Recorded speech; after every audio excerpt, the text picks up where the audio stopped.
ઈશ્વરે કહ્યું, હું જ પુનરુત્થાન છું અને હું જ જીવન છું. જેને મારામાં શ્રદ્ધા છે તેને મૃત્યુ થાય તો પણ તે જીવતો થશે, બલકે મારામાં શ્રદ્ધા રાખનાર કોઈ પણ જીવતો માણસ કદી મૃત્યુ નહીં પામે. તું આ માને છે? માર્થાએ કહ્યું, જી પ્રભુ, હું માનું છું કે જગતમાં આવનાર હતા તે ખ્રિસ્ત ઈશ્વરના પુત્ર આવ જ છું. એટલું કહીને તે ચાલી ગઈ અને તેણે તેને પોતાની બહેન મરિયમની ખાનગીમાં કહ્યું, ગુરુને લઈને આવ્યા છે અને તેને બોલાવે છે. એ સાંભળીને મરિયમ ઝટપટ ઉઠીને ઈસુની પાસે આવી. ઈસુ હજી ગામમાં આવ્યા ન હતા, પણ માર્થા તેને જ્યાં મળી હતી ત્યાં છે. જે યહૂદીઓ ઘરમાં મરિયમને દિલાસો આપતા હતા તેઓ તેને ઝટપટ ઉઠીને વાત શરૂ કરો એ પહેલા ચોથી કડી વાંચશો. એ જ આ જે ઘટના છે આપણે કેટલી બધી વખત સાંભળ્યું હશે. કઈ ઘટના છે? લાઝરસને સજીવન કરે છે પ્રભુ ઈસુ. એ ઘટના આપણે અત્યારે સાંભળી અને શરૂઆતમાં કહેવામાં આવ્યું છે કે આ માગી મોત નીચોવા માટે નથી આવી, પણ ઈશ્વરનો મહિમા કરવા માટે આવી છે. Praise the lord, praise the lord, praise the lord. પહેલો સંદેશ આપણને આજે મળે છે કે આપણા જીવનમાં જે કંઈ બીમારી છે, મુશ્કેલી છે, એ આપણે અધોગતિ અથવા તો નિરાશ ના થઈએ, પણ પ્રભુનો મહિમા થાય એ માટે આવે છે. Praise the lord. એટલે આપણે હિંમત ના હારી દઈએ, કારણ પ્રભુ ઈસુ આપણી મધ્ય હાજર છે, જે સજીવન થયેલા પ્રભુ ઈસુ છે. હવે આ ઘટનાની અંદર મુખ્ય 4 શબ્દો તમારી આગળ રજૂ કરીશ અને પછી કઈ રીતે એમાં આપણે આગળ વધી શકીએ એની વિશે આપણે વાત કરીશું. હવે પહેલો શબ્દ છે રિમૂવ.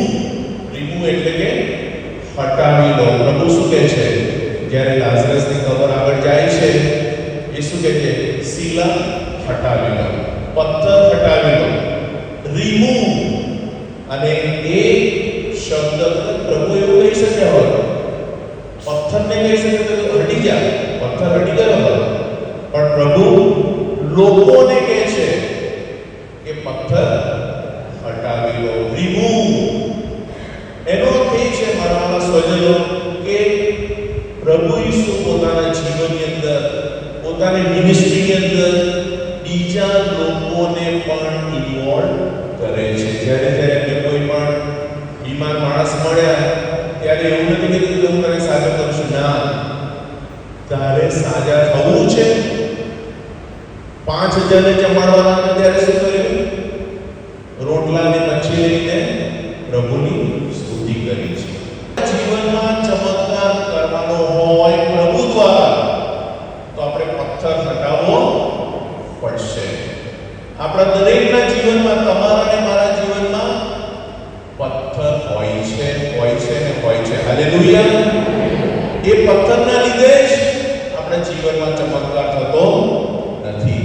અને કયા પ્રકારના પથ્થરો છે? આપણા માટે અભિમાનનો પથ્થર છે. આપણામાં અભિમાન છે કે મારી પાસે આટલું છે, મારી પાસે કૌશલ્ય છે, કે મારી પાસે ઘર છે, બંગલો છે, ગાડી છે, એનું કદાચ અભિમાન છે. પથ્થર હટાવવા આપણે તૈયાર છે? પ્રશ્ન પૂછું છું, તૈયાર છે? ના. થોડાક જ જણે કીધું yes, remove. Remove the stone, પથ્થરને હટાવી લો. પણ માર્થા તરત શું કહે છે? એ ઓબ્જેક્શન લે છે. શું કહે છે? ના પ્રભુ, લાશ ગંધાઈ હશે. હવે તમે પથ્થર હટાવશો નહીં, કારણ લાશ ગંધાઈ હશે.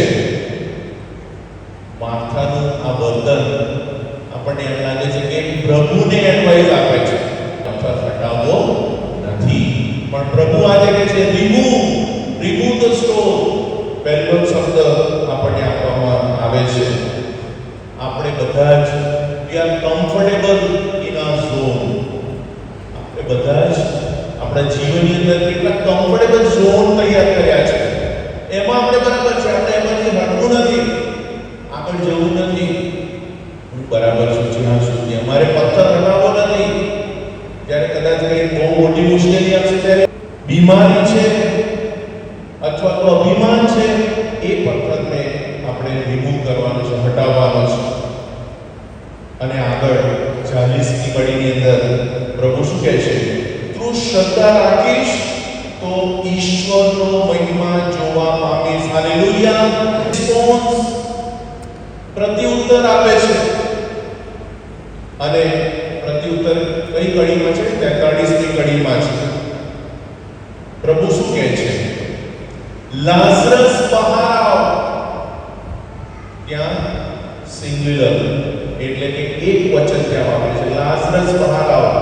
કારણ કે કદાચ પ્રભુ એવું કે બહાર આવ, તો એ જે કબ્રસ્તાનના બીજા બધા જે દફનારા છે એ પણ કદાચ બહાર આવે ત્યારે. પણ અહીંયા પર્ટિક્યુલર ફક્ત ને ફક્ત લાઝરસ માટે કહેવામાં આવે છે, લાઝરસ બહાર આવ. મારા વાલા સ્વજનો, આજે આપણને પણ નામ દઈને બોલાવે છે. લાઝરસનું નામ કાઢી નાખીએ, આપણું નામ બોલીને કહીએ બહાર આવો. પ્રભુ આપણને બોલાવે છે. અને ક્યાંથી બહાર આવવાનું છે? આપણી નબળાઈઓમાંથી બહાર આવવાનું છે. આપણે રિસ્પોન્સ આપવા માટે તૈયાર છે, પ્રત્યુત્તર આપવા માટે તૈયાર છે, અને આપણે બહાર આવવું પડશે. બીજા ઉપર આધાર ન રાખીએ. ઘણી વખત આપણે બીજા ઉપર આધાર રાખીએ, પણ પ્રભુ આજે જ્યારે આપણને બોલાવે છે, એ રિસ્પોન્સ, એ પ્રત્યુત્તર આપણે આપવા તૈયાર છે. પ્રભુ બોલાવે છે બહાર આવો. અને આપણા જીવનમાં જે પ્રભુ કહી રહ્યા છે એ સાંભળીને હું એ કરવા માટે તૈયાર છું. પ્રભુ ઘણું બધું રોજબરોજના જીવનમાં આપણને કહે છે, પણ એ પ્રભુ જે કહી રહ્યા છે એ કરવા માટે હું તૈયાર છું. Hallelujah, hallelujah. એટલે મારા સ્વજનો, આપણે પ્રત્યુત્તર પ્રભુને આપીએ, માણસોને નહીં. ઘણી વખત આપણે માણસોને પ્રત્યુત્તર આપવા જઈએ, પણ પ્રભુ આજે આપણને શીખવાડે છે કે આપણે પ્રત્યુત્તર પ્રભુને આપીએ. પ્રભુ આજે આપણને કહે છે તું બહાર આવ, નબળાઈઓમાંથી બહાર આવ. ત્રીજો શબ્દ છે રિલીઝ, એટલે કે છોડી નાખો, એને જવા દો. 44મી કડીની અંદર હવે લાઝરસને અંદર મૂક્યો હતો, અને ઇઝરાયલી કસ્ટમ પ્રમાણે બધા પાટાને બધું બાંધવાનું હોય, એ બધા પાટાને બધું બાંધેલું હશે. અને એટલે પ્રભુ કહે છે કે એને જવા દો, છોડી દો. આપણા જીવનને પણ ઘણી બધી રીતે બાંધેલા છે. આપણા જીવનની અંદર આપણી નબળાઈઓ, આપણા વિચારોથી આપણે આપણા જીવનને બાંધેલું છે. પણ પ્રભુ કહે છે એને છોડી નાખો, એને જવા દો. આપણા જીવનની અંદર આપણે એ પાટા છોડવા માટે તૈયાર છે. અને જો આપણે એ પાટા છોડવાના હોય તો આપણી પાસે રસ્તો છે, પ્રભુનો રસ્તો છે, જે પ્રભુ આપણી સાથે છે. અને ચોથો શબ્દ છે રિવીલ, એટલે કે 45મી કડીની અંદર શું કહેવામાં આવે છે? યહૂદીઓમાં ઘણા બધાની શ્રદ્ધા બેઠી.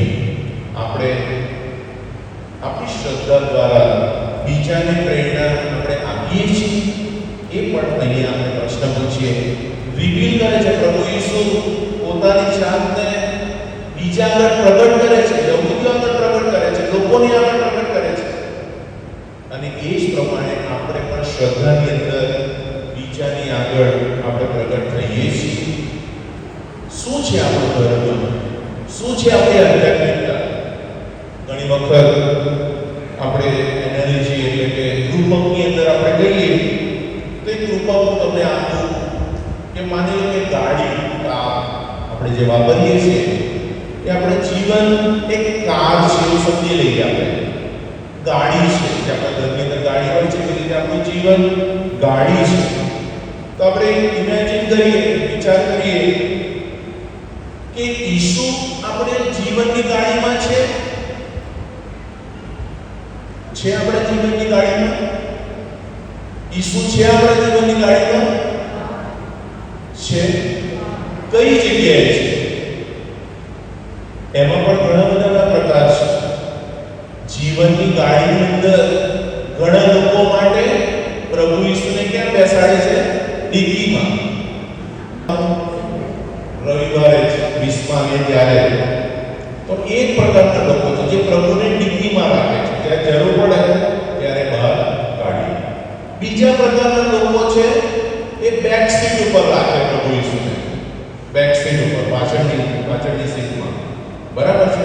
અને એમની સાથે બહુ ઘરોબો નથી. આપણે જે પાછળ બેઠો હોય છે એની સાથે બહુ કંઈ ખાસ વાર્તાલાપ કરતા નથી, કારણ આપણું ધ્યાન ડ્રાઇવિંગમાં હોય છે. અને એટલે બીજા પ્રકારના લોકો બેક સીટમાં પ્રભુ ઈસુને રાખે છે.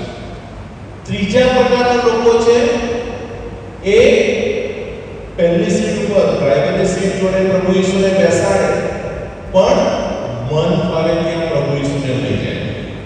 કારણ ડ્રાઇવિંગ તો આપણે કરીએ છીએ, બરાબર છે? પણ સાચું શું છે? ખરો જે પ્રભુ ઈસુને ડ્રાઇવિંગ સીટ આપે છે એટલે તે પૂરતું નથી. આગળ એ પ્રકારના લોકો કયા છે? પહેલા ડિક્કીમાં બેસાડે છે, બીજા પ્રકારના લોકો બેક સીટ પર બેસાડે છે, ત્રીજા પ્રકારના લોકો ડ્રાઈવરની જોડેની આગળની સીટમાં બેસાડે છે, ચોથા પ્રકારના લોકો પ્રભુ ઈસુને ડ્રાઇવિંગ આપે ખરા પણ બેક સાઈડ ડ્રાઇવિંગ કરે. ઘણા લોકોની ટેવ હોય, ખબર છે? જો જોડે કોઈ બેઠું હોય, હજુ તો પેલું વાહન ત્યાં દૂર હોય, બ્રેકમાં જો પેલો પથ્થર આવ્યો તો ખાડો આવ્યો એટલે બેક સીટ ડ્રાઇવિંગ કહેવાય. પેલો ડ્રાઈવર કન્ફ્યુઝ થઈ જાય. એટલે હું જ્યારે ડ્રાઇવિંગ કરું તો કોઈ મને એવું કહે ને ના કોઈ મેળ નહીં કરે તો પાછળ જતો રહે. એટલે ઘણી વખત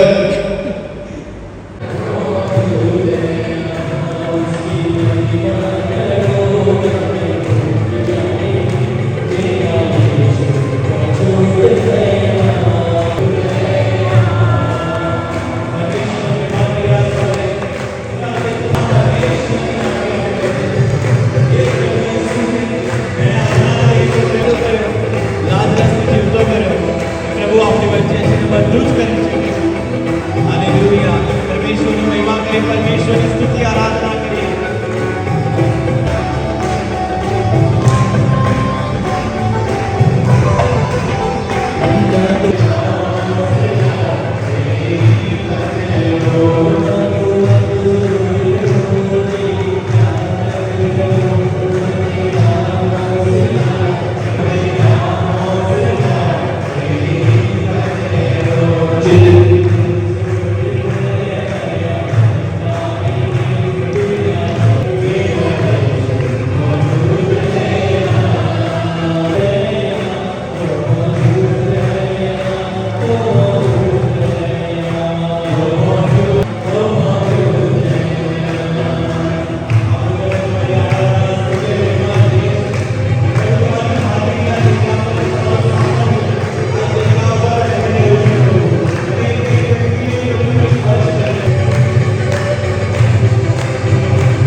રીતે કરીએ અને તમારા કારણનું ફળ હંમેશા માટે પામીએ એવો પ્રસાદ અમને આપો.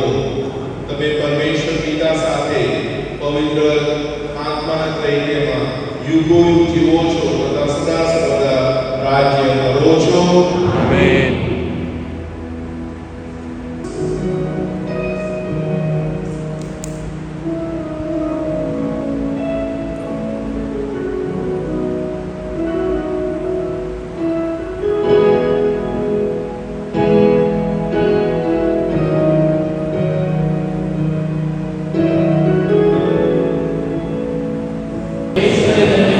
તેના પવિત્ર નામને ધન્ય હો.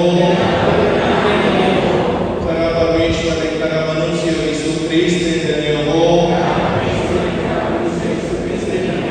ઈસુના નામને ધન્ય હો. તેના અતિ પૂજ્ય હૃદયને ધન્ય હો. વેદીના અતિ પવિત્ર સંસ્કારમાં ઈસુને ધન્ય હો.